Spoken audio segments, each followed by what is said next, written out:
Hi guys! Welcome to my YouTube channel po. New day, new video po tayo. Ngayon pag-usapan po natin ay tungkol po sa extension po ng calamity loan. Mula na po ito sa Typhoon Ramil hanggang sa Typhoon Tino po. Ayan guys, sa affected areas po sa Cebu, pwede na po kayong mag-apply ng inyong calamity loan sa SSS. Sa ating mga SSS members po dyan na nangangailangan po ng emergency loan dahil nga po sa mga nasirang mga kagamitan at mga pangkabuhayan, pwede na po kayo magkaroon or mag-apply ng calamity loan po sa SSS po. Ayan guys, magsisimula po ang kanilang application, ayan po, mula November 5, ayan po, up to December 5 ng taong ito. Okay? So iniimbitahan po natin ang ating mga kababayan, mga SSS members po na alam po natin ay wala na pong gagamitin dahil sa nangyaring bagyo. Ayan po, pwede po tayong mag-calamity loan sa SSS.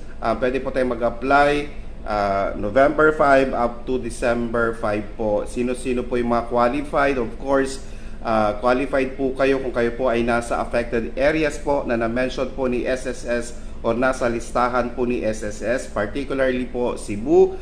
Pangalawa po, kung kayo po ay may 36 monthly contributions. Pangatlo po, kung kayo po ay walang past due loans. Pang-apat po, dapat kayo po ay of legal age and of course below 65 years old po, at syempre hindi po disqualified ng batas.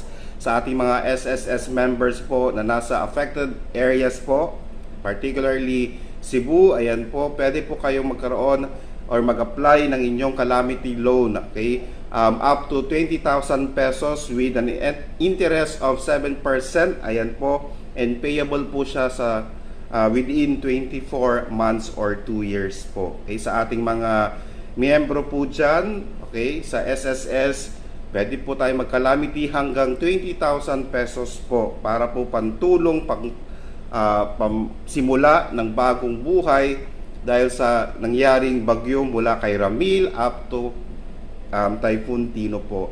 Okay, sa ating mga kababayan dyan, stay safe po. Okay, please do not forget to subscribe, like, and share para po lagi po kayong updated sa ating mga videos. Maraming salamat po and stay safe. Bye-bye!